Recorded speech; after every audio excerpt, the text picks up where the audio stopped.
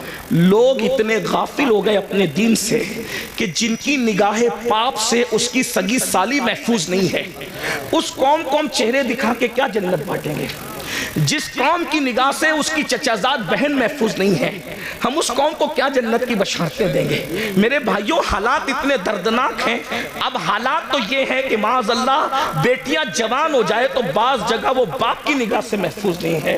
اتنی غفلت کا حال ہے، خشیت اتنی اٹھ چکی ہے، خشیت ربانی اٹھ چکی ہے۔ میں جانتا ہوں ہم گراؤنڈ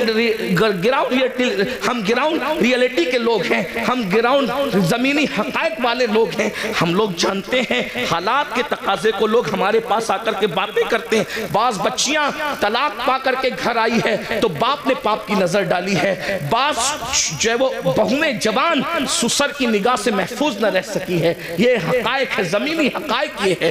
میرے بھائیوں، جس قوم کے اندر سے خوف خدا اتنا اٹھ جائے، کہاں وہ تقویٰ تھا، کہاں وہ تقویٰ، کہاں وہ تقویٰ کہ سیدنا عمر ابن خطاب جیسی ہستی جنہوں نے رسول اللہ کی زیارت کی ہے، اور خوف کا عالم یہ ہے کہ چہرے پر آنسوؤں کے نشان ہے۔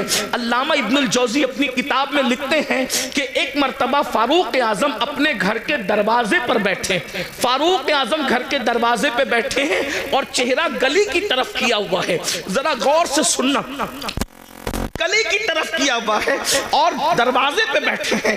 ایک صحابی آتے ہیں، چلے جاتے ہیں سلام کر کے، کچھ دیر کے بعد آتے ہیں تو فاروق اعظم اسی طرح دروازے پہ بیٹھے ہوئے ہیں۔ وہ لوگ بھی کیا لوگ تھے، یہ نہیں دیکھا کہ فاروق اعظم ہے، یہ نہیں دیکھا عمر ابن خطاب ہے، یہ نہیں دیکھا کہ رسول اللہ کے صحابی ہیں۔ جب دیکھا کہ دروازے کی طرف رک کر کے بیٹھے ہیں، وہاں کسی کی رعایت نہیں تھی، کیونکہ وہ لوگ سب سے پہلے شریعت کے مرید تھے، بعد میں کسی کے مرید تھے۔ وہ لوگ سب سے پہلے شریعت کے معتقد تھے، بعد میں کسی اور کے معتقد تھے۔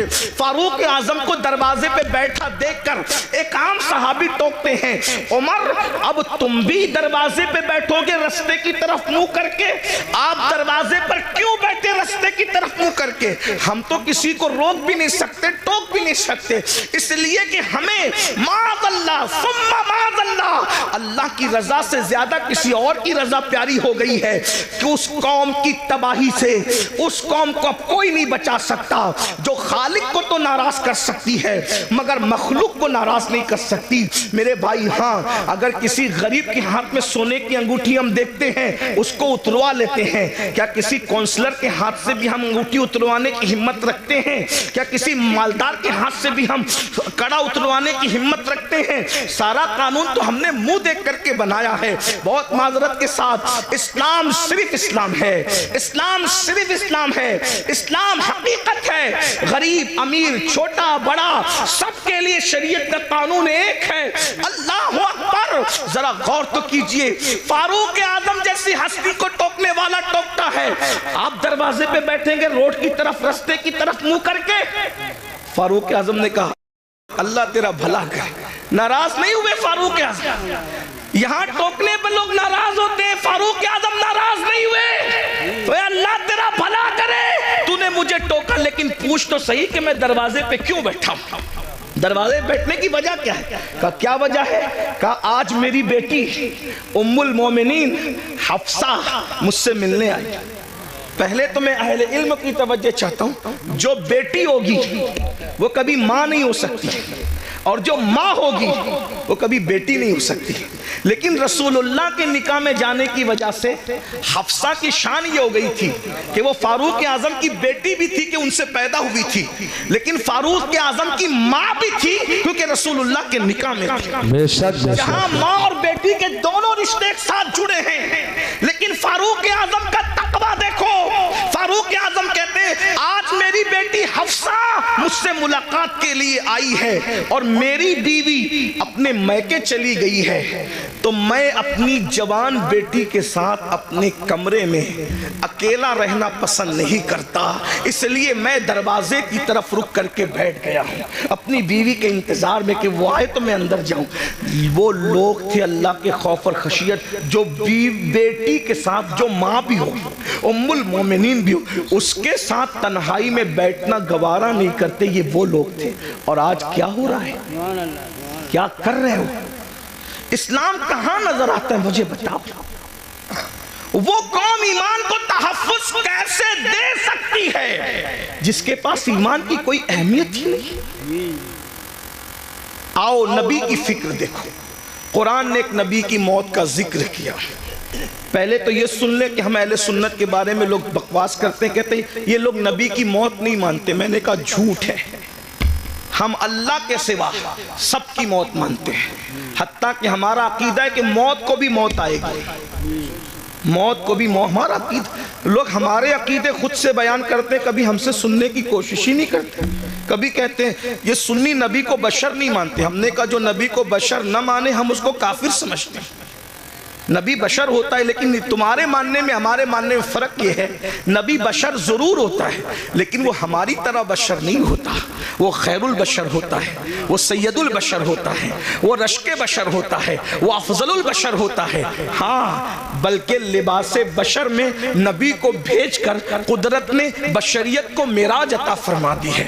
بیدم شاہ وارسی نے کہا تھا ابعاد بھی کچھ اور ہماری نظر میں ہے، ابعاد بھی کچھ اور ہماری نظر میں ہے، جب سے سنا ہے یار لباس بشر میں ہے، جب سے سنا ہے یار لباس بشر میں ہے۔ تو نبی کو موت آتی ہے اور نبی کو موت آئی، توجہ کرنا، میں بہت بے باکی کے ساتھ اس لیے بول رہا ہوں کہ میری پشت پر کئی مفتیان کرام بیٹھے ہیں، کہیں پر علماء کے اساتذہ یہاں موجود ہیں، آپ بھی غور سے سنیں۔ نبی کو موت آئی لیکن نبی مر کے مٹی میں نہیں ملے، موت آئی مگر ایک آن کے لیے آئی، جس کو اہل سنت کا امام یوں بیان کرتا ہے انبیاء کو بھی اجل آنی ہے مگر ایسی کہ فقط آنی ہے، پھر وہی موت کے بعد ان کی حیات مثل سابق وہی جسمانی ہے، اس کی ازواج کو جائز ہے نکاح، اس کا ترکہ بٹے جو فانی ہے، تو زندہ ہے واللہ، تو زندہ ہے واللہ، میری چشم عالم سے چھپ جانے بے شک سبحان اللہ سبحان اللہ۔ ایک نبی کی موت کا ذکر ہو رہا ہے، قرآن کہتا ہے اذ حضر یعقوب الموت،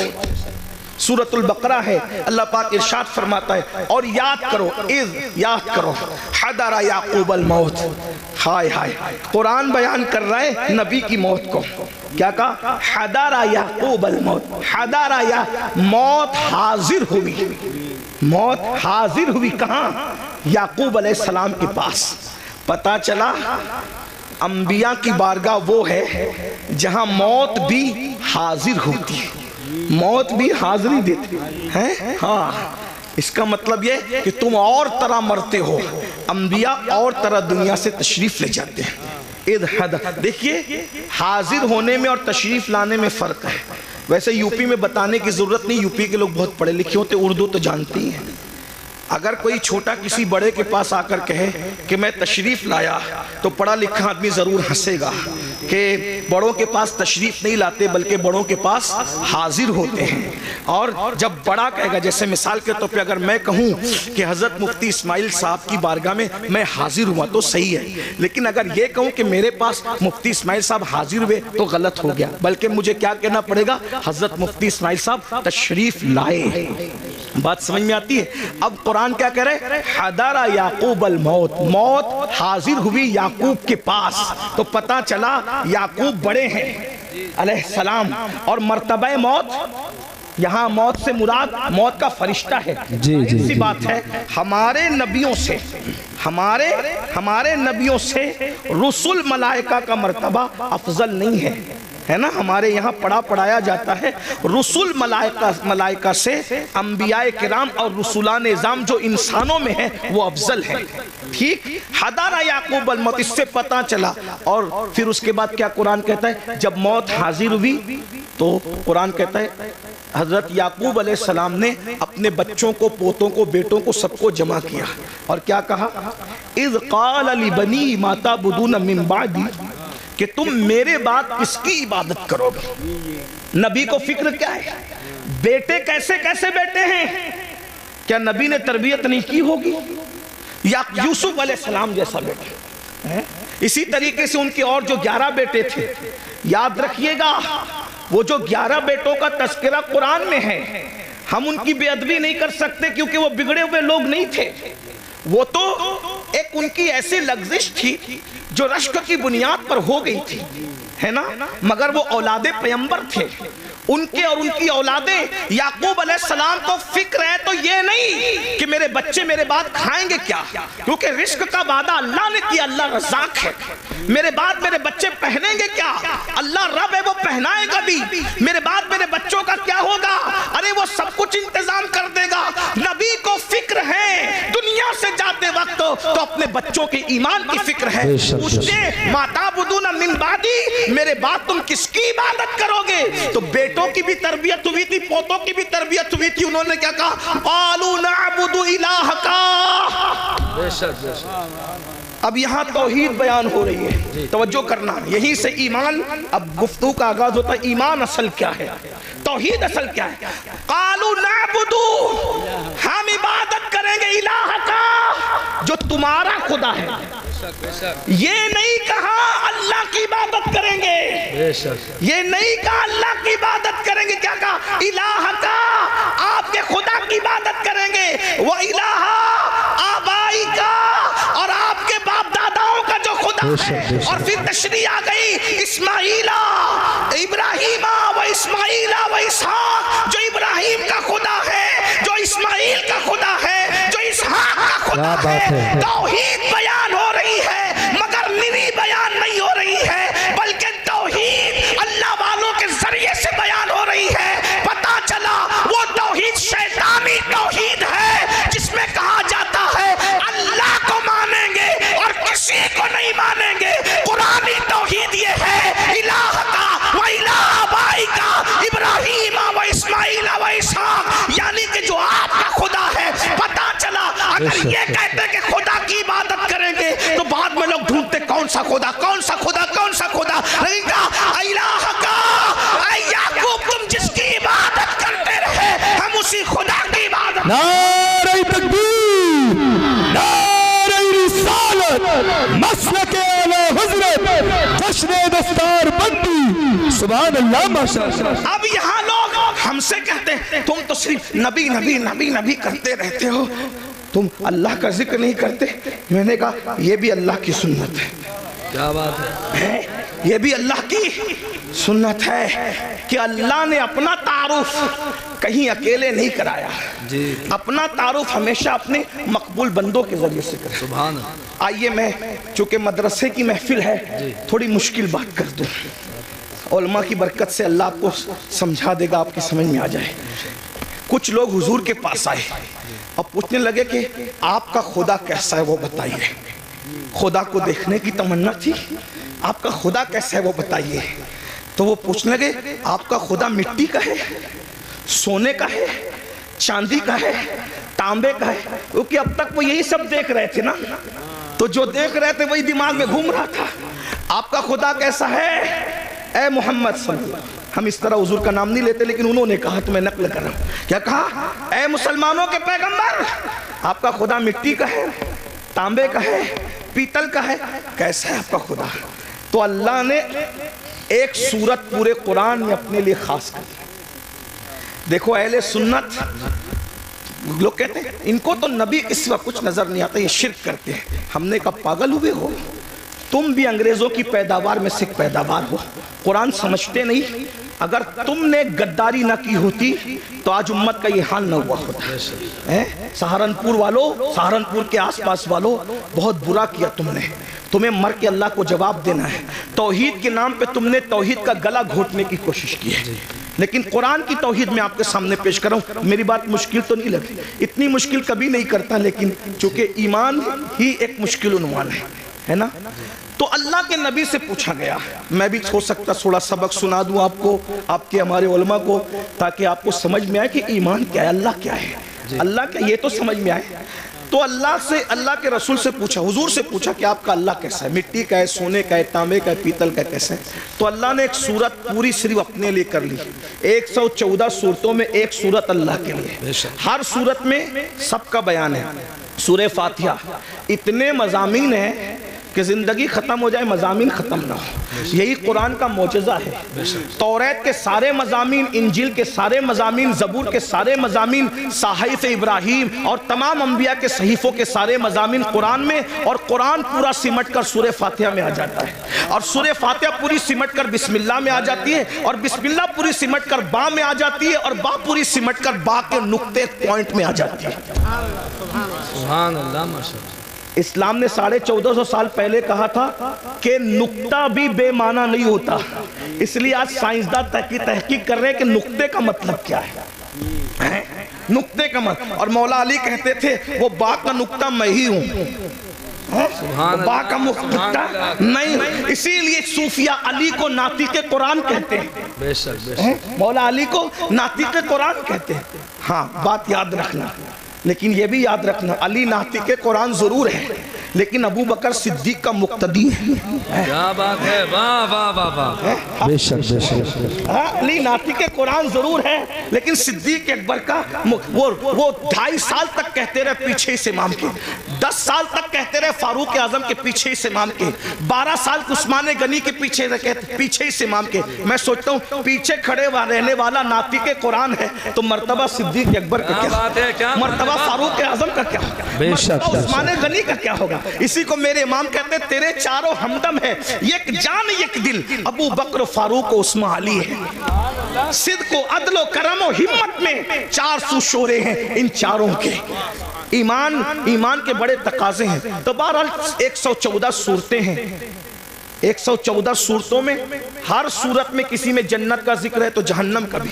ایک بات عرض کروں, آپ بہت اچھے سے سن رہے تو ہمت کر رہا ہوں, قرآن کی یہی شان ہے. ابھی حفظ کی غالباً دستار ہوگی, ساتھ حافظ بنے. ایک بات آپ کے سامنے رکھو, جس کتاب میں سائنس بیان ہوتا ہے اس میں الجبرا نہیں بیان ہوتا, اور جو الجبرا کی کتاب ہوتی ہے اس کے اندر جغرافی بیان نہیں ہوتا. جو جغرافی کی کتاب ہوتی ہے اس کے اندر جو ہے وہ مذہب بیان نہیں ہوتا, اور جس میں مذہب بیان ہوتا ہے اس کے اندر سائنس بیان نہیں ہوتا ہے نا. ایسے ہی اگر آپ مذہب کی کتاب میں جغرافی بیان کریں تو مضمون بدلنے سے ساری گڑبڑ ہو جائے. جیسے شاعر لوگ ابھی نعت پڑھ رہے تھے, کلام پڑھتے, اگر یہ نعت پڑھتے پڑھتے لَقَ بَدْرٌ فِي الْوَجْهِ الْأَجْمَلْ خَطْحَالِ مَا ظُلْفُ أَبْرِ اجل تورے چندن چندرو پرو کنڈل رحمت کی بھرن برسا جانا, یہ شعر پڑھتے اور ساتھ میں غالب کا یہ جوڑ دیتے کہ کل 14ویں کی رات تھی شبر رہا چرچا تیرا, کچھ نے کہا کہ چاند ہے, کچھ نے کہا چہرہ تیرا, ہم بھی وہاں موجود تھے, ہم سے بھی سب پوچھا کیے, ہم چپ رہے, ہم ہنس دیے, منظور تھا پردہ تیرا. کچھ لوگ چپل اٹھا لیتے, کم بخت, کم سے کم نعت کا تقدس دیکھ, کہاں وہ چہرے بددہا اور کہاں غالب کے محبوب کا چہرہ. تھوڑی شرم تو کر, مضمون بدلا, گڑبڑ ہوئی کہ نہیں؟ ایسا لگا جیسے مخمل کی چادر میں ٹاٹ کا پیون لگ گیا. ایسے ہی ہے نا, بولو بھئی ایسے ہے کہ نہیں ہے؟ ایک عنوان, جیسے بھی میں عنوان بیان کر رہا ہوں ایمان پر, اور ایمان بولتے بولتے اچانک میں لطیفہ بولنے لگوں تو کہیں گے کس مسخرے کو لا کے بٹھایا ہے. علماء کا بھی خیال نہیں کیا. ارے 5000 لوگ تھے, 1 گھنٹہ برباد نہیں کیا, بلکہ 5000 لوگوں کا 1 گھنٹہ برباد کیا تو مسلمانوں کے 5 گھنٹے امین القادری نے برباد کر دیا. کیوں لائے تھے اس کو؟ ہے کہ نہیں بھائی یہ بات؟ تو عنوان بدلتا ہے تو مخمل میں ٹاٹ کا پیون لگتا ہے. علمی دیانت کے خلاف ہے عنوان کا بدل دینا, اور عنوان بدلتا ہے تو بوجھل ہو جاتا انسان.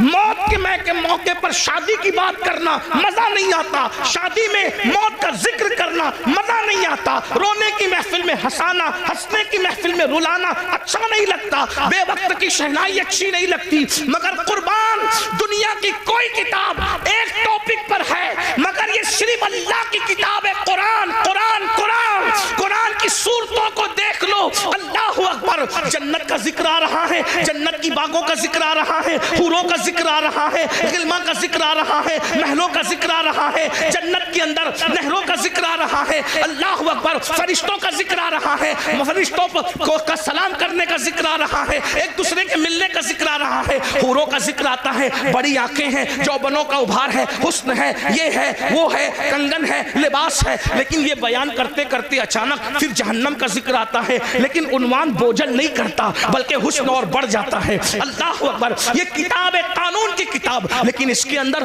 بہاروں کا ذکر بھی ہے، جہنم کا ذکر بھی ہے، انسان کا ذکر بھی ہے، جانوروں کا ذکر بھی ہے، چوپاؤں کا ذکر بھی ہے، پرندوں کا ذکر بھی ہے، شجر کا ذکر بھی ہے، حجر کا ذکر بھی ہے، شفق کا جمال بھی ہے، افق کی سرخی بھی ہے، ستاروں کی انجمن بھی ہے، انسان کا حسن بھی ہے، بڑھاپے کے گڈھے خد و خال بھی ہے، عمر کا سٹیایا پن بھی ہے، احسن القصص، کسی کے گمنے کا ذکر بھی ہے، کسی کے ملنے کا ذکر بھی ہے، کسی کے آگ میں جانے کا ذکر بھی ہے، گلزار بن جانے کا ذکر بھی ہے، کسی کے ظلم کا ذکر بھی ہے، کسی کے انصاف کا ذکر بھی ہے، کسی کے تقدس کا ذکر بھی ہے، کسی کے زنا کا ذکر بھی ہے، کسی کی فکری آبادی کا ذکر بھی ہے، کسی کی فکری تقدس کا ذکر بھی ہے۔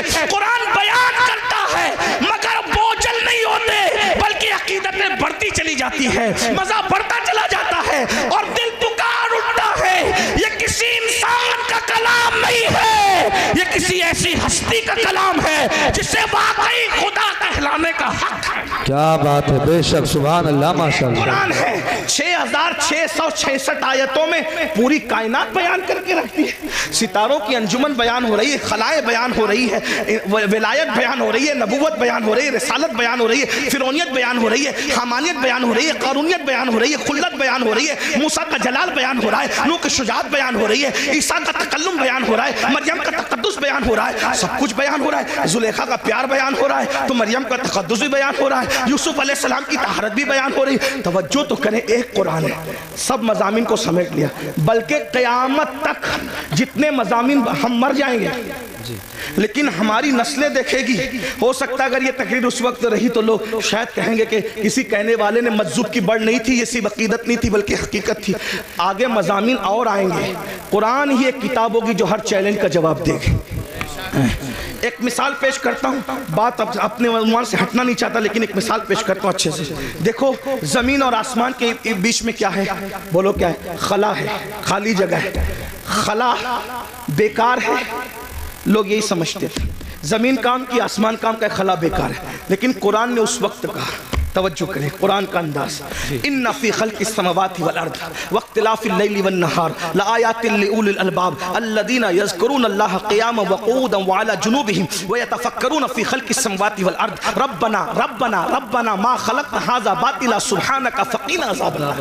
توجہ فرمائیں، اللہ فرماتا ہے دن اور رات کے آنے جانے میں، زمین اور آسمان کے اختلاف میں عقل والوں کے لیے نشانیاں ہیں، اور جو یہ عقل والا دیکھ لیتا ہے الذین یذکرون اللہ قیاما وقعودا وعلی جنوبہم، جو اللہ کی نشانیوں میں غور کر لیتا ہے، وہ کھڑے ہوتا ہی بھی تو اللہ کا ذکر کرتا، بیٹھتا ہے تو بھی اللہ کا ذکر کرتا، لیٹتا ہے تو بھی اللہ کا ذکر کرتا، اور پھر وہ اس بات کو کہتا ہے یہ خلا، یہ زمین، یہ شفق، یہ افق، یہ سب ستاروں کی انجمن، یہ چاند، یہ چاندنی، یہ سورج کرنیں، یہ سب کیا ہے، یہ پودے کیا ہے، یہ اللہ کی مخلوق کیا ہے۔ ربنا ما خلقت ھذا باطلا سبحانک فقنا عذاب النار، جو واقعی عقل والا کہتا ہے اللہ تو نے کوئی چیز بیکار پیدا نہیں کی، خلا بیکار نہیں ہے، درخت بیکار نہیں ہے، شجر بیکار نہیں ہے، حجر بیکار نہیں ہے، حتیٰ کہ گائے اور جانوروں سے جو گوبر نکلتا ہے وہ بھی بیکار نہیں ہے۔ دیکھو اس وقت کوئی سوچ سکتا تھا، اس وقت تو کوئی سوچ سکتا تھا کہ یہ بیکار نہیں ہے۔ آج سیٹلائٹ کا نظام کس سے چل رہا ہے، کس سے چل رہا ہے؟ یہ خلا سے تو چل رہا ہے۔ قرآن کہہ رہا ہے، توجہ کریں، تو میں کیا کہہ رہا تھا آپ کے سامنے، 114 صورتوں میں ایک ہی صورت ہے جس کو اللہ نے اپنے لیے خاص کیا ہے، اور اس کا نام رکھا ہے خالص نہیں، ہاں کیونکہ خالص سے بھی اور بڑھ کر تفضیل کے ساتھ ہے نا اخلاص، خالص نہیں، سبحان اللہ، سبحان اللہ۔ اب یہاں دھیان دینا، توجہ، میری بات سمجھ میں مشکل تو نہیں لگ رہی، بات سمجھانے میں کامیاب ہوں، سر پہ سے تو نہیں جا رہی ہے، ہاں ایک ہی صورت اخلاص۔ اب میں تھوڑا سا اپنے لب و لہجے میں بات کرتا ہوں، اخلاص کسے کہتے ہیں؟ ہم کہتے ہیں نا بھائی اخلاص کے ساتھ کام کرو، مطلب کسی کے لیے نہ کرو، ایک کے لیے کرو. تو جس میں دو آ جائے وہ خالص نہیں رہتا. اخلاص کیسے ہو سکتا ہے؟ جیسے اگر دودھ میں پانی ملا دیا تو خالص رہا؟ بولو بھائی، علماء بول رہے ہیں، آپ لوگ نہیں بول رہے ہیں، مجھے ڈر لگ رہا ہے کہ میرے جانے کے بعد بولیں گے یہ بات سمجھ میں نہیں آئی. بولو بھائی، دودھ میں پانی ملا تو خالص رہا کیا؟ مل کے بولو، خالص رہا کیا؟ جب خالص نہیں رہا تو اخلاص کیسے ہو سکتا ہے؟ تو دودھ میں پانی ملے گا تو ملاوٹ ہو گئی، اخلاص نہ رہا. پانی کے اندر پانی ملا دیا لیکن بسلیری میں بورنگ کا پانی ملایا تو بھی خالص نہیں رہا، ملاوٹ ہوگی. ہے پانی، کوالٹی ایک نہیں ہے، اس لیے اخلاص خالص نہیں رہا. دیسی گھی میں نقلی گھی ملا دیا، دونوں گھی ہے، کہنے میں بھی گھی ہے، لیکن بولو خالص رہا؟ بولو بھائی، خالص کس کو کہتے ہیں؟ جس میں صرف ایک ہوگا، دوسرا نہیں ہوگا. اب جس میں اللہ نے اپنی ڈیفینیشن بیان کی، اپنا پریچے کرایا، اپنا تعارف کرایا، اپنے آپ کو بتایا، اس صورت کا نام رکھا خالص نہیں، اخلاص. یعنی اس میں جہنم کا ذکر نہیں کروں گا. 113 صورتوں میں جنت اور جہنم کا ذکر ہوگا. جب میں اپنے آپ کو بیان کروں گا تو نہ جنت بیان کروں گا نہ جہنم بیان کروں گا. جب میں اپنے آپ کو بیان کروں گا نہ قبر بیان کروں گا نہ حشر بیان کروں گا. جب میں اپنے آپ کو بیان کروں گا نہ زمین بیان کروں گا نہ آسمان بیان کروں گا. حتیٰ کہ جب میں اپنے آپ کو بیان کروں گا نہ موسیٰ کا ذکر کروں گا نہ عیسیٰ کا ذکر کروں گا نہ داؤد کا ذکر کروں گا نہ ایوب کا ذکر کروں گا. مخلوق کا ذکر نہیں کروں گا کیونکہ میں ہوں. بے شک سبحان اللہ، سبحان اللہ، بے شک بے شک، انہو وہ وہی ہے، بے شک سبحان اللہ، وہی ہے. جب اپنا ذکر کرانے کی بات آئی تو کہا کسی کا ذکر نہیں ہوگا کیونکہ یہ صورت اخلاص ہے. جی بتا اب کیا ہے تیرا تعارف، کیا ہے؟ توجہ، جی تیرا تعارف کیا ہے بتا. تو آواز آتی ہے قل. جہاں کسی کا ذکر نہیں کر رہے تھے، پسند بھی نہیں کیا، وہاں شروع کہاں سے کیا؟ قل. اپنے آپ سے پہلے کسی کو کہہ رہے ہیں. کیا کہا جا رہا ہے؟ قل، اے محبوب آپ فرما دو. بے شک بے شک، اے محبوب آپ فرما دو. سبحان اللہ. توحید کیا ہے؟ ذکر خدا کیا ہے؟ خود خدا ہو کر اپنا ذکر بعد میں کرتا ہے، آمینہ کے لال کا ذکر پہلے. کیا بات ہے! نعرہ تکبیر! آگے سے پیچھے تک ہاتھ اٹھا کے نعرے کا جواب دے. نعرہ تکبیر! نعرہ رسالت! عظمت مصطفیٰ! خواجہ کا ہندوستان! جشن دستار بندی! حضور سید امین القادری صاحب قبلہ! مدرسہ اسلامیہ ترکیہ ہریانہ! واہ واہ واہ! اپنا ذکر بعد میں ہو، اللہ بعد میں آ رہا ہے، پہلے قل آ رہا ہے. قل آپ کہیے محبوب، یعنی اس کو بھی پسند ہے کہ میرا ذکر بعد میں ہو. اب اگر کسی کو فتویٰ لگانا ہے سنیوں پہ نہ لگاؤ. جی کیا بات ہے! پہلے قرآن کے خلاف قلم اٹھاؤ، پھر سمجھیں گے کہ تمہاری ماں نے کتنا دودھ پلایا. اور جب قرآن کے خلاف قلم نہیں اٹھا سکتے تو پھر ماننا پڑے گا جو سہارنپور اور ارد گرد والے بیان کر رہے ہیں وہ توحید نہیں ہے، جو بریلی والے بیان کر رہے ہیں وہی توحید ہے. وہی رب ہے جس نے تجھ کو ہمدن کرم بنایا، ہمیں بھیک مانگنے کو تیرا آشنا بتایا. تجھے حمد ہے خدایا، تجھے حمد ہے خدایا. وہ کماری پاک مریم وہ نفخت فیہ کا دم ہے عجب نشان اعظم، مگر آمنہ کا جایا وہی سب سے افضل آیا، وہی سب سے افضل آیا. یہی بولے سدرہ والے چمن جہاں کے تھالے سبھی میں نے چھان ڈالے، تیرے پائے کا نہ پایا، تجھے یک نے یک بنایا. تجھے حمد ہے خدایا. ارے او خدا کے بندو، کوئی میرے دل کو ڈھونڈو، میرے پاس تھا ابھی تو، ابھی کیا ہوا خدایا؟ نہ کوئی گیا نہ آیا، نہ کوئی گیا نہ آیا. ہمیں اے رضا تیرے دل کا پتہ چلا بمشکل، در روضہ کے مقابل وہ ہمیں نظر تو آیا. یہ نہ پوچھ کیسا پایا، یہ نہ کوچ کیسا گایا. تجھے حمد ہے خدایا، تجھے حمد ہے خدایا. یہ نہ پوچھ کیسا پایا، یہ نہ پوچھ کیسا پایا. تجھے حمد ہے خدایا، تجھے حمد ہے خدایا. ہے، حمد بھی ہو رہی ہے تو رسول اللہ کے ذریعے سے ہو رہی ہے۔ یہ کہاں سے ذہن ملا؟ یہ سورہ اخلاص سے ذہن ملا۔ رب فرما رہا ہے ہمارا ذکر بعد میں ہوگا، محبوب تیرا ذکر پہلے ہوگا۔ کیا بات ہے حضرت، سبحان اللہ۔ قل، آپ فرما دیجئے۔ پھر کہا جاتا ہے ہو اللہ احد، وہ اللہ ہے اور ایک ہے، سبحان اللہ، سمجھ، وہ بے نیاز ہے، لم یلد ولم یولد، نہ اس کا کوئی بیٹا ہے نہ وہ کسی کا کوئی وہ کسی کا بیٹا ہے۔ جو بیٹا ہو وہ خدا نہیں ہے، اور جس کا بیٹا ہو وہ بھی خدا نہیں۔ ہم سے کیوں لڑتے ہیں لوگ؟ کہتے ہیں کہ ہمارے فلاں تو وہاں پیدا ہوئے۔ ہم نے کہا جو پیدا ہوتا ہے وہ خدا ہی نہیں ہوتا۔ ٹھیک ہے بھیا، ہم سے جو لینا ہے سب لے لو، لیکن اعتراف کر لو کہ خدا نہیں تھی۔ کیا بات ہے حضرت، اعتراف کر لو کہ خدا نہیں تھے، ہم سب خوشی خوشی دے دیں گے، جو دے سکتے ہیں جائز ہے سب دے دیں گے، لیکن مان تو لو لم یلد ولم یولد، خدا وہی ہوتا ہے جو لم یلد بھی ہے ولم یولد۔ بتائیں نا، وہ کسی کا بیٹا نہیں ہوتا اور اس کا کوئی بیٹا نہیں ہوتا۔ وَلَمْ يَكُنْ لَهُ كُفُوًا أَحَدٌ، اور پھر کیا شان ہے، اس کے ساجھے کا کوئی نہیں ہے۔ یہ میں ہندوستان کے تناظر میں نہیں کہہ رہا ہوں بات، یہ ہمارا مذہب آفاقی مذہب ہے پوری دنیا کے لیے۔ عیسیٰ علیہ السلام کو لوگ عیسیٰ خدا کا بیٹا کہتے ہیں، بیٹا نہیں۔ لوگ کہتے ہیں عیسیٰ پیدا ہوئے، ہم نے کہا پیدا ہوئے تو خدا کیسے ہوئے؟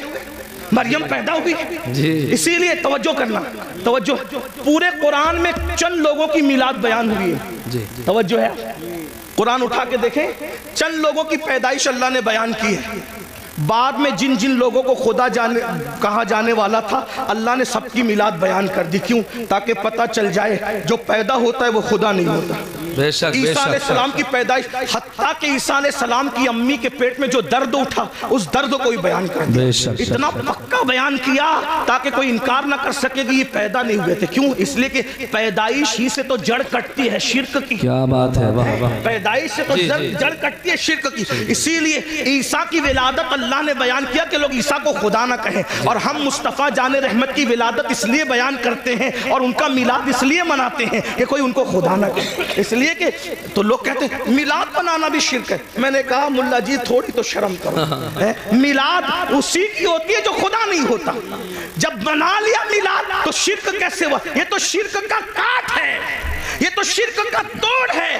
اگر لوگوں کو شرک سے بچانا ہے تو بتاؤ کہ محمد الرسول اللہ پیدا ہوئے، اور پیدا ہوئے کی شان سے ہوئے، پوری میلاد بیان ہوئی۔ بہرحال میں اپنی گفتگو کو سمیٹتے ہوئے اخیر کی طرف آتا، یہ ایمان ہے، یہ توحید ہے، توحید۔ اللہ نے اپنے ذکر سے پہلے اپنے محبوب کا ذکر، ایمان کی اہمیت جانو، اپنے بچوں کو نصیحت کرو، ایمان پلاؤ، ڈاکٹر انجینئر سب کچھ بعد میں بناؤ، خطیب ادیب نقیب بعد میں بناؤ، پہلے ایمان پلاؤ۔ اور ایمان کسی کے لیے نفرت نہیں سکھاتا، ایمان تو محبت ہی سکھاتا۔ آج ہمارے گھر میں ایمان کی تعلیم نہیں، ایمانیات کی تعلیم بتاؤ، اور آسان زبان میں بتا دوں، ایمان اگر سکھانا ہے نہیں کچھ آتا نا تو جو سنی عالم دین سنجیدہ طور پہ آپ کے بچوں کو ایمان سکھا سکتا، اس کی کیسٹ، اس کا بیان آپ روزانہ گھر میں 1 گھنٹہ چلاؤ، ایمان مضبوط ہو۔ بے شک ایمان کی برکت کیا ہے؟ سبحان اللہ۔ اگر انسان کے پاس صرف ایمان ہے تو بھی وہ کامیاب ہے۔ اسی لیے آج ایمان چھینا، یہ جو اسکول کالجز کے اندر محنت کا ہے پیوری پتہ ہے، کوئی سبجیکٹ پڑھانے پہ محنت ہو یا نہ ہو، اللہ ماشاءاللہ جو بڑی بڑی کالجز ہیں، بڑے بڑے ادارے ہیں، اس میں یہ سبجیکٹ پہ محنت ہوتی ہے کہ اگر تم مسلمان ہو تو تمہارا ایمان کیسے چھینا جائے۔ اسی لیے لڑکے سائنس ٹیکنالوجی پڑھ کے خدا کے وجود کا انکار کر رہے ہیں، اسلام پہ سوال نشان۔ اور ایک بات اور عرض کروں، یہاں علماء سے کبھی دور مت ہونا۔ آج علماء بیزاری کی ایک مہم چلائی جا رہی ہے، اس لیے کہ دنیا جانتی ہے جس دن یہ علماء سے دور ہو جائیں گے ان کا ایمان چھیننا آسان ہو جائے گا۔ ہاں، اور ایمان چھیننے کے لیے ایک تو دنیاوی ادارے ہیں، پڑھ لکھ لے رہے ہیں تو کہتے ہیں خدا ہے تو اس کا وجود کہاں ہے؟ میں آپ سے کہنا چاہتا ہوں کہ خدا کا وجود ہے، اس سے بڑا ثبوت کیا ہوگا کہ خدا کو سب لوگوں نے بن دیکھے کا خدا ہے، لیکن ایک ہستی اللہ نے ایسی بھیجی جو آ کر کہتا ہے انی رائیت ربی، میں نے اپنے رب کو دیکھا۔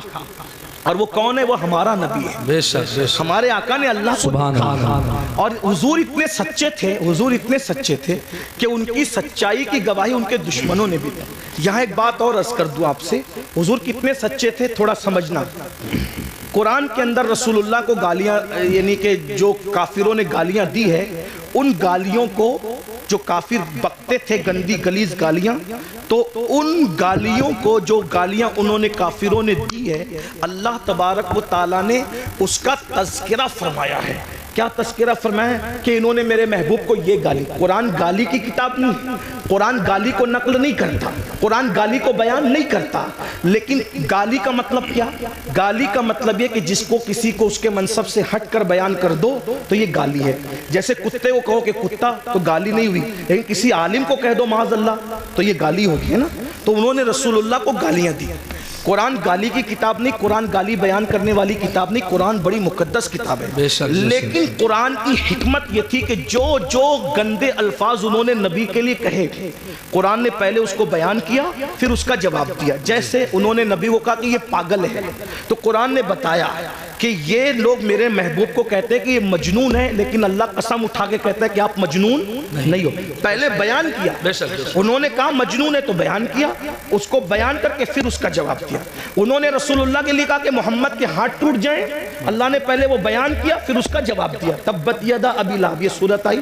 کسی نے کہا نبی کو معاذ اللہ ثم معاذ اللہ، اللہ نے اس کے خلاف 10 آیتیں اتاری، آخری میں کہتی ہے وَتُلِّمْ بَعْدَ ذَلِكَ زَنِيمٌ. لیکن اسی طرح انہوں نے کہا یہ جادوگر ہے. قرآن نے بیان کیا کہ یہ میرے محبوب کو جادوگر کہتے ہیں، میرا محبوب جادوگر نہیں ہے. کچھ لوگوں نے کہا ان پہ جادو کا اثر ہوا ہے، تو قرآن کہتا ہے میرے محبوب کو یہ کہتے ہیں جادو کا اثر ہوا ہے، لیکن میرے محبوب پہ جادو کا اثر نہیں. بولو بھائی بات سمجھ میں آتی ہے؟ بات سمجھ میں آتی ہے؟ قرآن گالی کی کتاب نہیں، قرآن کے اندر گالی بیان نہیں ہو سکتی. لیکن حکمت یہ تھی، انہوں نے کہا پاگل پہلے بیان ہوا اس کا جواب ہوا، انہوں نے کہا جادوگر پہلے بیان ہوا اس کا جواب ہوا، انہوں نے کہا یہ پہلے بیان اس کا جواب. کیوں ایسا ہوا؟ حکمت کیا تھی؟ توجہ چھوڑ دو بھائی. حکمت کیا تھی؟ توجہ. حکمت کیا تھی؟ بہت نازک بات آئی. انہوں نے جو کہا قرآن بیان کر کے جواب دے رہا ہے. حکمت کیا تھی؟ قیامت تک کے مسلمانوں سن لو، انہوں نے نبی کو مجنون تو کہا، نبی کو جادوگر تو کہا، نبی کو معاذ اللہ پاگل تو کہا، خبیثوں نے بکواس کی، لیکن اتنی گندی گندی باتیں کرنے کے باوجود یہ نبی کو جھوٹا نہ کہہ سکے، اس لیے کہ نبی اتنے سچے تھے کہ ان کی سچائی کی گواہی یہ گنڈے بھی دیا کرتے. سبحان اللہ سبحان اللہ. بے شک بے شک. یہ اب اتنا سچا نبی، توجہ، اتنا سچا نبی جس خدا کے وجود کی گواہی دے، اس سے بڑی سچائی کیا ہو سکتی ہے نا. تو اللہ کا وجود ہے، یہ آسمان، یہ زمین، یہ ستارے، یہ سیارے، یہ سب بتا رہے ہیں. آج کالج اور اسکول بعض سب سے نہیں الہات پھیل رہا ہے. اسی طرح بچیاں ورگلائی جا رہی ہے، مرتد ارتداد کی طرف جا رہی ہے. بچیاں، بچے ارتداد کی طرف جا رہے ہیں. وجہ مختلف وجوہات ہیں. نمبر 1، ہم نے اپنے بچوں کو سب سکھایا. میرا وقت پورا ہو رہا ہے، آپ توجہ فرمائیں، میں بات سمیٹ رہا ہوں. بچوں کے ارتداد کی وجہ سب سکھایا، ایمان نہیں سکھایا، دین نہیں سکھایا. دیکھو ہمارے یہاں دین نہیں سکھایا جاتا، نتیجہ بچیاں پڑھ لکھ لے رہی ہے، دوسروں کے بہکاوے میں آ رہی ہے. چھوٹا سا چٹکلا چھوڑتے ہیں. اسلام میں تو عورت کو پردے کے لیے کہا جاتا ہے. میں نے کہا پردے کے لیے کہا جاتا ہے تو کیا کہا یہ ظلم ہے. میں نے کہا پاگل ہوئے، ہمارے یہاں عورت کا دوسرا نام جنت ہے. کیا ہے؟ جنت. جنت کسے کہتے ہیں؟ جنت کسے کہتے ہیں؟ آپ لغت اٹھا کے دیکھیں تو پتا چلے گا. جن اور جنت دونوں کا مادہ ایک ہے. ٹھیک؟ جن کو جن کیوں کہتے ہیں؟ کیونکہ وہ مخلوق چھپی ہوئی ہے. اور جنت کو جنت کیوں کہتے ہیں؟ کہ وہ بھی چھپی ہوئی ہے. تو جو چھپی ہوئی ہو اس کو جنت کہتے ہیں، ہے نا. ہمارے یہاں بیٹی پیدا ہو تو ماں باپ کے لیے جنت، جوان ہو کر کے نیک بیوی بن جائے تو شوہر کے لیے جنت، ماں بن جائے اس کے قدموں میں جنت. تو جو جنت ہوتی ہے وہی تو چھپائی جاتی ہے. ہمارے یہاں عورت کا دوسرا نام جنت ہے، اور جنت چھپانے کی چیز ہے. الحمدللہ ہم عورت کو جنت سے کم نہیں مانتے، اسی لیے اللہ نے اپنی جنت بھی چھپا رکھی ہے جو سدرۃ المنتہا پر ہے، اور ہم نے زمین کی جنتوں کو بھی چھپا رکھا ہے جو ماں کی شکل میں، بیوی کی شکل میں، بیٹے کی شکل میں. سبحان اللہ ماشاءاللہ. جنات بھی چھپے ہوئے ہیں اور جنت بھی چھپی ہوئی. سبحان اللہ. اسی لیے جنات ہیں مگر نظر نہیں آتے. کیوں؟ اس لیے کہ چھپی ہوئی مخلوق ہے. اللہ اکبر. توجہ کریں آپ. عرض کیا کر رہا تھا؟ تو لڑکیوں کو ورگلایا جاتا ہے، بہکایا جاتا ہے. اور اب ہم لوگ کیا کرتے ہیں؟ ہم لوگ گھٹنے پر حملہ نہیں ہو رہا ہے، حملہ سر پہ ہو رہا ہے. گھٹنے ہی پکڑ کے سہلا رہے ہیں، گھٹنے کو بچا رہے ہیں. میرے بھائیوں یہ تو معلوم کرو کہ بچے مرتد کیوں ہو رہے ہیں، بچیاں مرتد کیوں ہو رہے ہیں، اسلام کی نفرت کیوں ہے. اس کی کئی وجوہات ہیں. نمبر ایک، سب سے پہلی وجہ ایمان نہ بتانا. جب بچوں کو ایمان پتہ ہی نہیں ہوگا تو وہ ایمان بچائیں گے کیسے؟ نمبر دو، غربت، غریبی کفر تک لے جا رہی ہے. نمبر تین، بچیوں کی دیر تک شادی کا نہ ہونا، یہ بچیوں کو کفر تک لے جا رہا ہے. اور اس کے ذمہ دار آپ بھی اور ہم لوگ بھی ہیں. کیوں؟ اس لیے کہ بچیوں کی شادی میں تاخیر کیوں ہو رہی ہے؟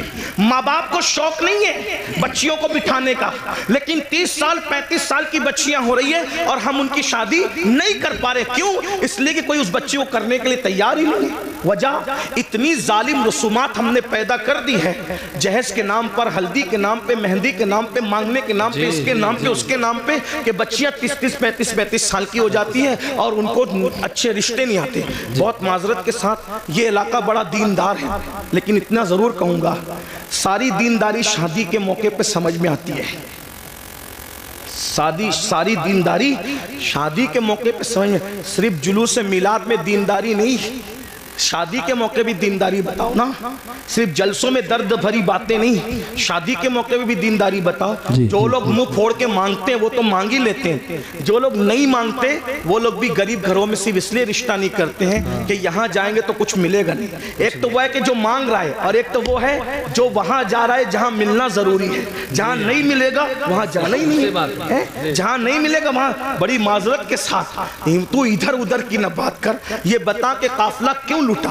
مجھے رہزنوں سے غرض نہیں، تیری رہبری کا سوال ہے. میں نے کئی جگہ یہ بات رکھی اور لوگوں نے میری بات کو قبول کیا. بہت سارے لوگ نوجوانوں نے یہ ارادہ کیا کہ انشاءاللہ سسرال سے ہم ایک چاندی کا تار بھی نہیں لیں گے، ایک گلاس بھی نہیں لیں گے.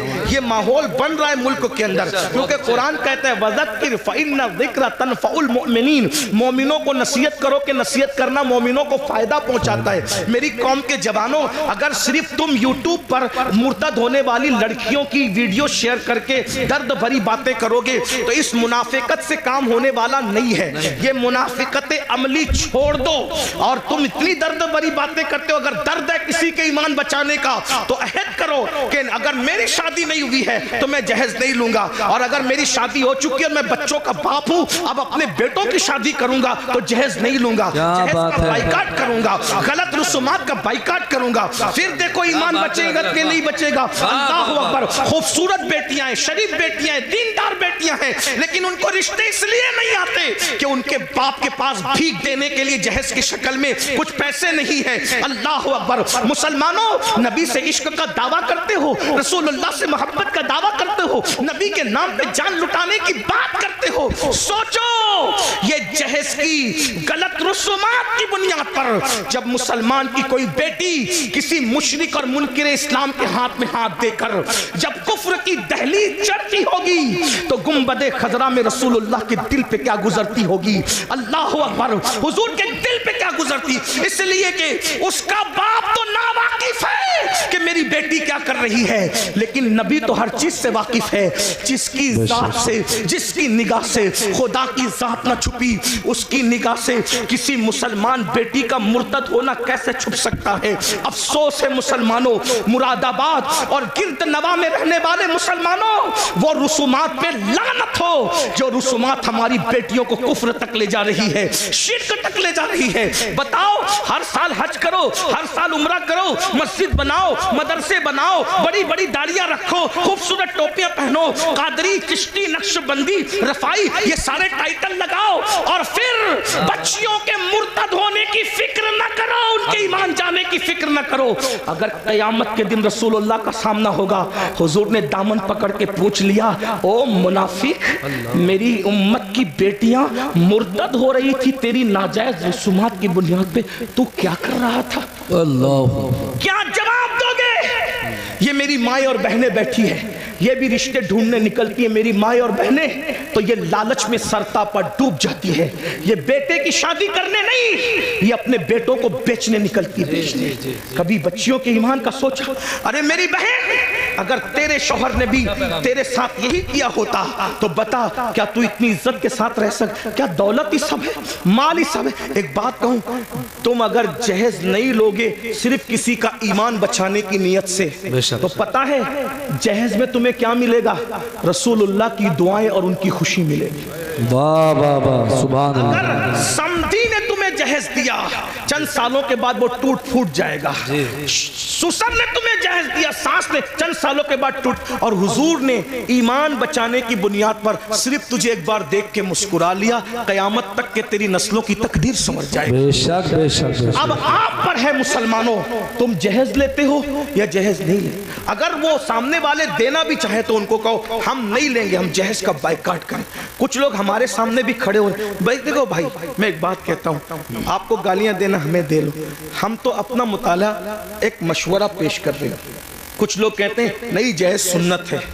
میں حضرت مفتی اسماعیل صاحب، مفتی جلیس اور بھی مفتیان کرام ہیں، ان کے سامنے 2 منٹ کا ایک مطالعہ پیش کرنا چاہتا ہوں۔ اگر غلطی ہوگی تو میں یہی رجوع کر لوں گا۔ ہم لوگ ضدی لوگ نہیں ہیں، ہم امام احمد رضا کی فکر کے وارث، فکر رضا ہماری ہے، ٹھیک ہے نا؟ ضدی لوگ ہمارے یہاں یہ ہے کہ غلطی ہو جائے تو رجوع کر لو۔ کیوں؟ کیونکہ آر نار سے بہتر ہے۔ لوگ ہمیں یہی تانا دیں گے نا کہ رجوع کر لیا، ٹھیک ہے بھئی، ہم تو رجوع والے لوگ، توبہ والے لوگ، اور توبہ اللہ کی بارگاہ میں محبوب ہے۔ حضور نے سیدہ پاک کو جہیز نہیں دیا، یہ میں آج آپ کے سامنے بات کرتا ہوں۔ حضور نے سیدہ فاطمہ الزہرا پاک کو جہیز نہیں دیا۔ میں نے کئی جگہ پیش کیا علماء کے سامنے، لیکن علماء نے میری تائید ہی کی، ابھی تک کسی نے اختلاف نہیں کیا۔ اگر کوئی استاد اصلاح کر دے تو ہم نہیں بیان کریں گے اس کو آج کے بعد، لیکن تھوڑا سن لیں۔ حضور نے جہیز نہیں دیا۔ کیسے نہیں جہیز دیا؟ میں نے کہا پہلی بات تو یہ ہے کہ حضور علیہ السلام کی ایک بیٹی نہیں تھی، 4 بیٹیاں تھیں، ہے نا؟ 4 بیٹیاں تھیں، اور 4 بیٹیوں پہ ہمارے پاس دلیل بھی موجود ہے، میں اس کی طرف ابھی نہیں جاتا، میرا ٹائم ختم ہو رہا ہے، صرف 10-15 منٹ بچے، جو ٹائم مجھے دیا گیا تھا اس میں 10-15 منٹ بچے، اس کو سن لیں۔ میرا ٹائم بول دوں گا، ہاں ہو جائے گا، ہو جائے گا، اتنے ٹائم میں ہو جائے گا۔ توجہ ہے نا؟ عرض کروں نا، حضور کی کتنی بیٹیاں تھیں؟ 4 بیٹیاں تھیں، اس کو میں اشارہ کر دیتا ہوں، آپ اس کو سن لیں۔ قرآن کہتا ہے، قرآن کہتا ہے اپنے محبوب سے، اللہ اپنے محبوب سے کہتے ہیں، اللہ تعالیٰ ارشاد فرماتا ہے کہ اے محبوب آپ فرما دیجئے، اے محبوب آپ فرما دیجئے، قل آپ فرما دیجئے، کیا فرما دیجئے؟ کیا فرما دیجئے؟ لے ازواجی کا، اللہ فرماتا ہے قل لے ازواجی کا و بناتی کا اور و نساء المؤمنین، 3 طبقے کو نبی خطاب کر رہے ہیں اللہ کے حکم سے۔ قل لے ازواجی کا و بناتی کا و نساء المؤمنین، آپ کہیے اپنی بیویوں سے اور اپنی بیٹیوں سے اور مومنوں کی عورتوں سے۔ تو یہ بناتی کا جو ہے نا، یہ بناتی کا، کیونکہ عربی زبان کا حسن یہ ہے کہ ہر زبان میں واحد اور جمع ہے، بات ختم۔ عربی میں واحد تثنیہ، جمع قلت، جمع کثرت، ہے نا یہ تفسیر۔ تو قرآن کیا کہہ رہا ہے؟ وہ بناتی کا، تثنیہ کے ساتھ نہیں ہے، کس کے ساتھ ہے؟ جمع کے ساتھ۔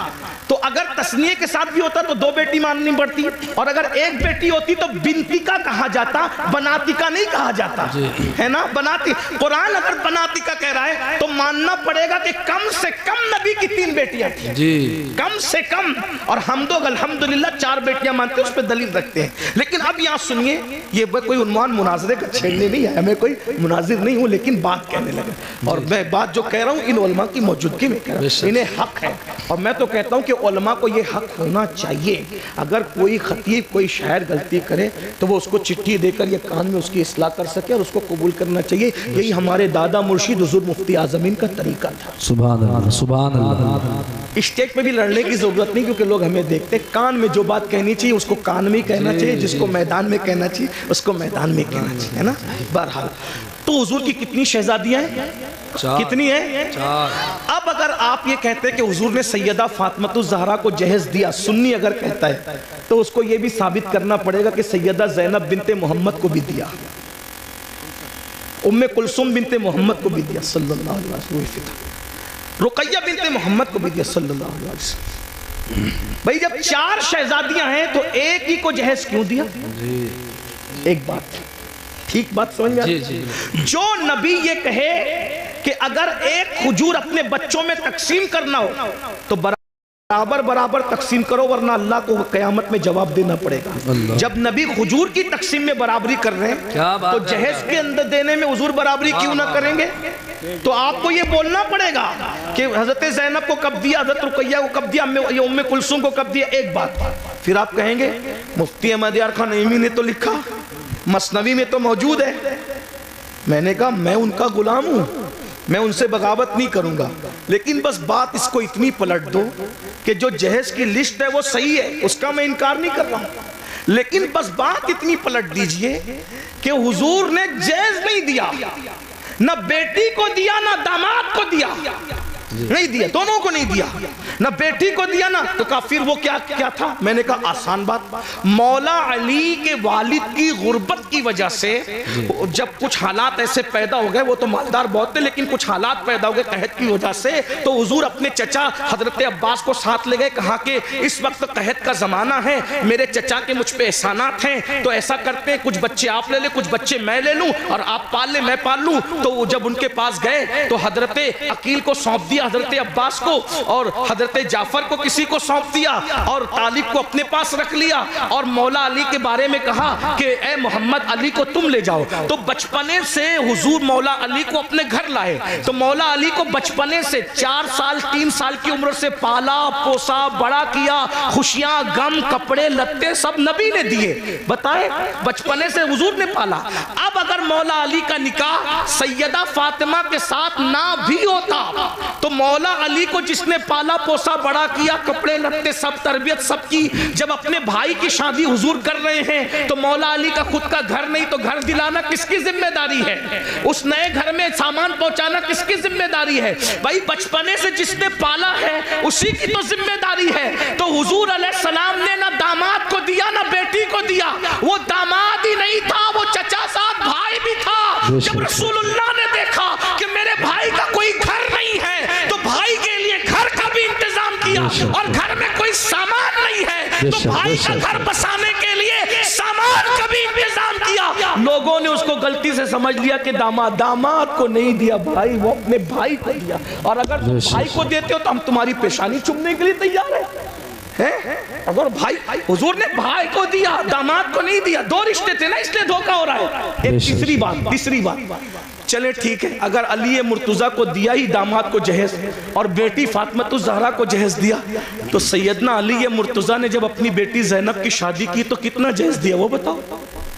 اپنی بیٹی ام کلثوم کی شادی کی تو کتنا جہیز دیا؟ جب علی پاک نے جہیز لیا تو دیا کہ سنت ہے نا جہیز لینا دینا، تو علی پاک نے دیا ثابت کرو. صدیق اکبر نے اپنی بیٹیوں کا نکاح کیا تو کتنا جہیز دیا وہ ثابت کرو. ارے جو صدیق اکبر نبی کو مسکراتا دیکھے تو بھی مسکرائے، جو عبداللہ ابن عمر مسکراتا دیکھے تو بھی مسکرائے، کوئی ہڈی چوستا دیکھے تو بھی ہڈی چوس کر کے کہے کہ میں نبی کی سنت ادا کر رہا ہوں. اگر نبی کا امامہ کانٹے میں الجھ جائے اور صحابہ کا نہ الجھے تو وہ الجھا کر کے کہے کہ ہم نبی کی سنت پہ عمل کر رہے ہیں. بتائیے وہ سنتوں کے اتنے عامل تھے، تمہیں فرائض بھی سمجھ میں نہ آیا اور شادی کے موقع پہ لینے کی بات آئی تو کہنے لگے کہ جہیز سنت ہے. کس صحابی نے جہیز دیا بتاؤ؟ اگر سنت ہی تھا تو اس سنت پر انہوں نے کیوں عمل نہیں کیا؟ غوث پاک نے کیوں عمل نہیں کیا؟ غریب نواز نے کیوں عمل نہیں کیا؟ فجر میں سوتے پڑے رہنے والی قوم اس پر کیوں عمل کر رہی ہے؟ سود کے لقمے کھانے والی قوم اس پہ کیوں عمل کر رہی ہے؟ فرائض سمجھ میں نہ آئے، جو جس نماز کے بارے میں کہا میری آنکھوں کی ٹھنڈک ہے وہ سمجھ میں نہ آیا اور یہ سنت سمجھ میں آ گئی. اس لیے میری عرض یہ ہے یہ جہیز کی رسم کو ختم کرنا ہوگا. ختم کرو، عہد کرو ورنہ بیٹیاں اسی طرح ارتداد کی دہلیز پر کچلی جاتی رہے گی، احتجاج کی دہلیز پر کچلی جاتی رہے گی۔ میری گزارش ہے اس لیے اپنی بچیوں کو اور بچوں کو مرتد ہونے سے بچانا ہے، شادی اتنی آسان کر دو کہ زنا کرنا مشکل ہو جائے، اور مالدار لوگ شروعات کریں، مالدار لوگ جہیز نہ لیں، مالدار لوگ جہیز نہ دیں، مالدار لوگ شروع کریں گے، بااثر لوگ شروع کریں گے، ختم ہوگا، اور ایمان بچانے کی نیت سے شروع کریں۔ ایک تو یہ چیلنج ہے ہماری طرف سے، آخری بات عرض کر رہا تھا بات سمیٹتے، ایک تو کہ لڑکیاں ڈائریکٹ مرتد ہو، لیکن دوسری طرف مرتد ہونے کا ایک اور دروازہ کھلا ہے جس کی طرف ہماری توجہ نہیں ہے، کہ جب ہم رشتہ داری کرتے ہیں تو رشتہ داری کرنے میں ہم جو ہے وہ عاشق رسول اور گستاخ رسول نہیں دیکھتے، تو چونکہ جو نبی کا گستاخ ہے، چاہے گستاخی داڑھی والا کرے چاہے گستاخی بغیر داڑھی والا کرے، کوئی نبی کی گستاخی کرے تو وہ مرتد ہے۔ کوئی گستاخی نبی کی توہین، جو توہین کرے اس کے نام کے ساتھ کوئی ٹائٹل ہو یا نہ ہو، نبی کی گستاخی کیا ہے؟ بھئی آپ یہ کہیں کہ انہیں دیوار کے پیچھے کی خبر نہیں تھی، یہ گستاخی ہے، اس لیے کہ قرآن کہے وَعَلَّمَكَ مَا لَمْ تَكُنْ تَعْلَمْ وَكَانَ فَضْلُ اللَّهِ عَلَيْكَ عَظِيمًا۔ اے محبوب ہم نے آپ کو وہ سب کچھ سکھا دیا جو آپ نہیں جانتے تھے۔ اللہ کہہ رہا ہے سب کچھ سکھا دیا، اور ملا کہہ رہا ہے کہ دیوار کے پیچھے کی خبر نہیں۔ یہ نبی کو گالی ہوئی کہ نہیں ہوئی؟ اللہ فرما رہا ہے اے میرے محبوب یا ایھا النبی انا ارسلناک شاہدا ومبشرا ونذیرا، اے محبوب ہم نے آپ کو حاضر و ناظر بنا کر کے بھیجا، اور اللہ فرماتا ہے وداعیا الی اللہ، اور ہم نے تمہیں اللہ کی طرف بلانے والا بنا کر بھیجا، باذنہ وسراجا منیرا، اور تمہیں چمکتا ہوا سورج بنا کر کے بھیجا۔ اللہ اکبر۔ اللہ ان کے بارے میں کہے اللہ اللہ کیا وہ محبوب ہے میرے بھائی؟ اللہ ان کی شان یوں بیان کرے والضحیٰ محبوب تیرے چہرے کی قسم، واللیل تیری زلفوں کی قسم، والنجم تیرے دانتوں کی قسم، لا اقسم بہذا البلد تیرے چلنے کی قسم۔ محبوب اگر چہرے پر نقاب ڈال لے تو قرآن کہے یا ایھا المزمل، اے جھرمٹ مارنے والے۔ اگر وہ کمبل اوڑھ لے تو قرآن کہے یا ایھا المدثر، اے کمبل اوڑھنے والے۔ اگر وہ غصے میں آ کر کے اگر کنکر بھی پھینک دے تو قرآن اس پر بھی اتر آتا اور کہتا ہے وما رمیتا اذ رمیتا ولکن اللہ رما۔ پیارے یہ کنکر تو نے نہیں پھینکی، ہاں تیرے تھے پھینکنا ہمارا۔ وہ نبیوں کا سلطان، ان کے بارے میں اتنی چھوٹی کہتا ہے مولوی کہہ رہا ہے آج، کون کہہ رہا ہے؟ میں نہیں جانتا، آپ سب جانتے اچھی طرح سے۔ کیا آپ کے علاقے کے مولویوں کو میں نہیں جانتا؟ جو جن کو جانتا ہوں ان کے چہرے بتانے کہ میں ان کو جانتا ہوں یہ مجھے جانتے ہیں، اور جن کو نہیں جانتا ان کو نہیں جانتا۔ کہتے ہیں امی امی امی، امی کا مطلب ان پڑھ، نبی کو پڑھنا نہیں آتا تھا، اور تو پڑھ لکھ لیا نبی کی حدیثوں سے اور نبی کو پڑھنا نہیں آتا تھا۔ کیا پاگل پن ہے؟ اور ایسوں کو آپ بیٹیاں دے رہے ہیں، ایسوں کے ساتھ آپ رشتہ داری، آپ کہتے ہیں مولویوں کا سمجھ، یہ مولوی لڑانے آتے ہیں۔ بھیا مولوی لڑانے نہیں آتا، مولوی تو یہی بات تو مومنوں کو، صحابہ کو کہتے تھے منافقین، مدینے کے منافقین صحابہ کو کہتے تھے کہ یہ لوگ فساد پھیلاتے ہیں اور ہم اصلاح کا کام کرتے ہیں۔ یہ باتیں وہ بکتے تھے، بکواس کرتے تھے۔ بھائیو اپنی بیٹی کو اگر تم کسی گستاخ کے ساتھ بیاہ دو گے تو وہ گستاخ رسول کو سسر کہے مانے گی، گستاخ رسول کو شوہر مانے گی۔ اور کچھ لوگ تو ایسے چڑھ دوڑ کر کے آتے ہیں ہمارے پاس، ارے مولوی صاحب ہم نے تو بدعقیدوں کی بیٹی کے نکاح آپ کو پڑھانا پڑے گا۔ میں نے کہا اچھا، میری بہت زیادہ لوگوں سے نہیں جمتی ہے، میری طبیعت میں نرمی بہت ہے لیکن بہت زیادہ لوگوں، اس لیے کہ ہم مسلک کے معاملے میں کہیں کمپرمائز کرنا نہیں چاہتے ہیں۔ ایسے کام کو آگ لگے، لعنت ہو اس کام پر جس سے مسلک کا سودا ہو جائے۔ ہم مصلحت کے قائل ہیں، مسلک فروشی کے قائل نہیں ہیں۔ ہاں طبیعت میں نرمی ہونی چاہیے مگر موقف میں سختی ہونی چاہیے، اور ہمارا موقف وہی ہو جو گزشتہ صدی میں امام اہل سنت نے بیان۔ بے شک بے شک بے شک، سبحان اللہ۔ ہاں ہمارا نظریہ وہی ہونا چاہیے۔ ماحول دیکھ کر پوری مت باندھو، مجمع دیکھ کے باتیں مت کرو، کیونکہ اللہ کی بارگاہ میں کھڑے ہونا ہے۔ ارے کہتے ہیں نکاح آپ کو پڑھانا ہے، ہم تو بدعقیدوں کے یہاں سے دوسری پارٹی سے لائے حضرت۔ میں نے کہا اچھا، تو کہا حضرت چند دن میں سنی بنا لیں گے۔ میں نے کہا تو بڑا سنی بن گیا جو اس کو بہو کو سنی بنائے گا؟ اور اگر وہ بن بھی جائے تو کیا وہ گستاخ رسول کو ابا کہہ کے نہ پکارے گی؟ تمہارا پوتا پیدا ہوا تو اس کا نانا مرے گا تو اس کا جنازہ، وہ گستاخ کا جنازہ تمہارا پوتا پڑھنے نہ جائے گا؟